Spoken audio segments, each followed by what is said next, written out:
Okay, everybody, I'm back at you with the Minuet in G by whoever Anonymous was. And I'm going to play it through again, but this time I'm going to talk about the second part. The second part, the bridge, is goes to the key of E minor, which is the relative of the major key G. We're in the key of G, 1 sharp. And we're going to go to the relative minor, which is on the 6th scale degree of G. 1, 2, 3, 4, 5, 6. That's the information you need. You need to build when you're improvising. You got to know your scales. And they also use a D sharp in here.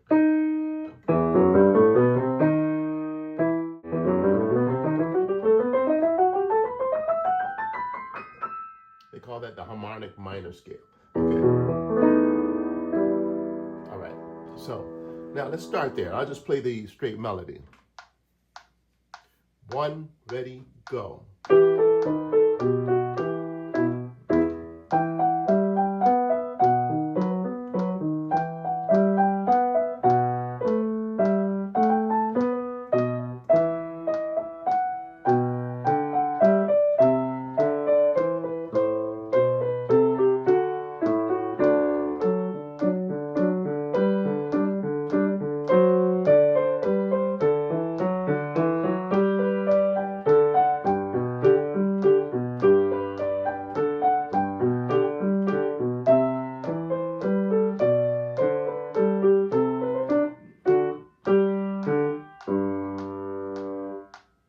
Okay, so now let's take apart that wonderful information that we did with the first half of this minuet. So the next 16 measures, let's see, 1, 2, 3, 4, 5, 6, 7, 8, that's half of it, 9, 10, 11, 12, 13, 14, 15, 16.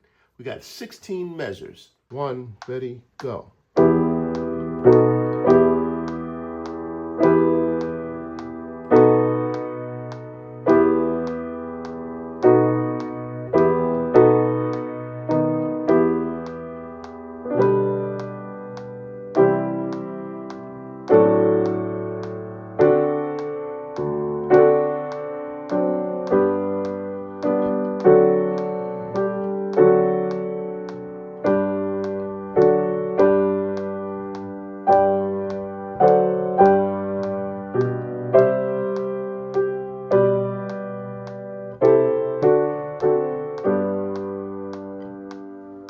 The first thing I'm going to do is isolate the chords.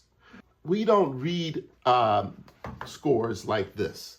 We read scores that have 4 bars of information, and then the next line has 4 bars of information. That way, it's easier to read and improvise. It's harder to read and improvise with the way that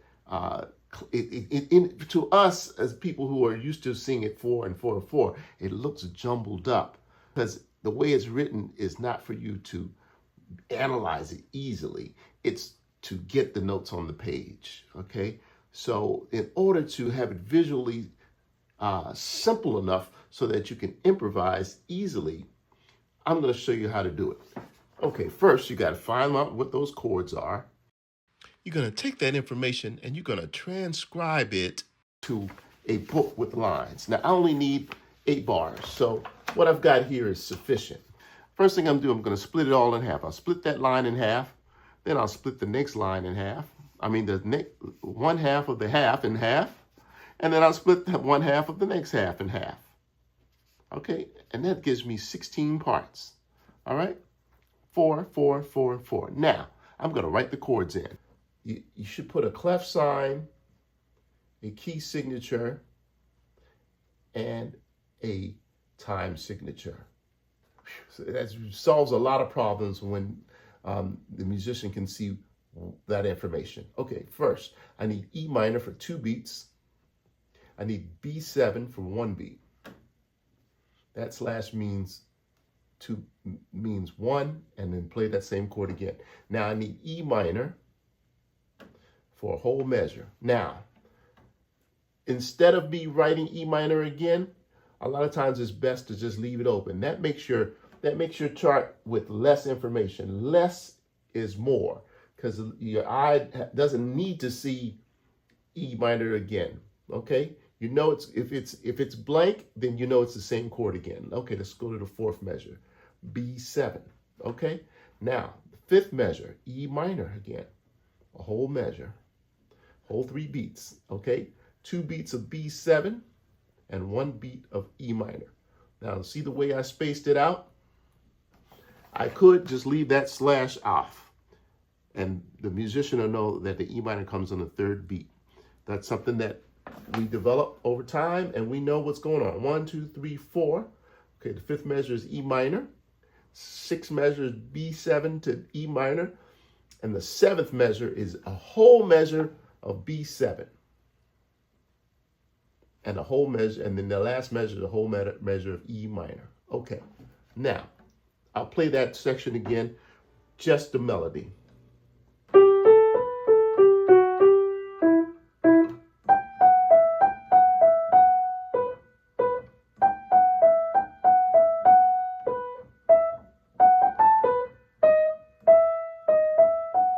And then so on and so on and so on. So now I'll do it with just the chords.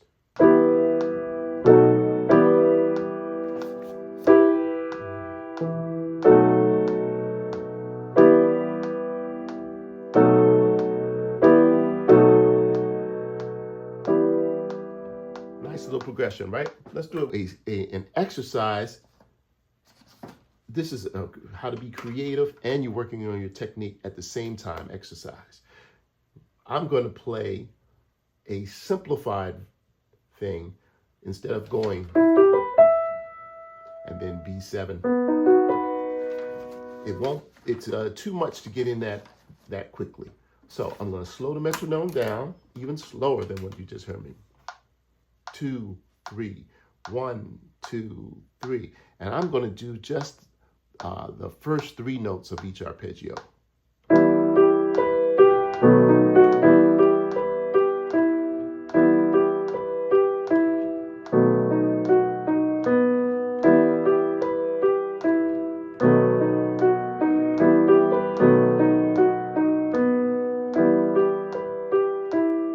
Follow me? Let's go just a bit slower, and I'm going to use that information in a different way. This time I'm going to come down. 2, 3.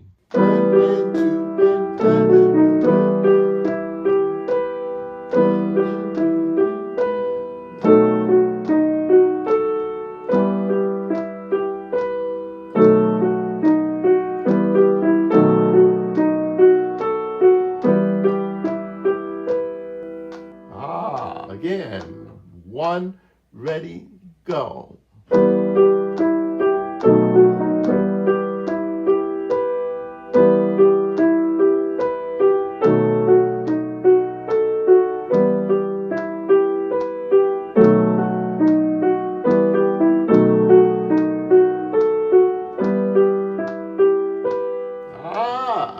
Okay, so that's what, remember I said, being creative, actually, you can increase your creativity by practicing being creative.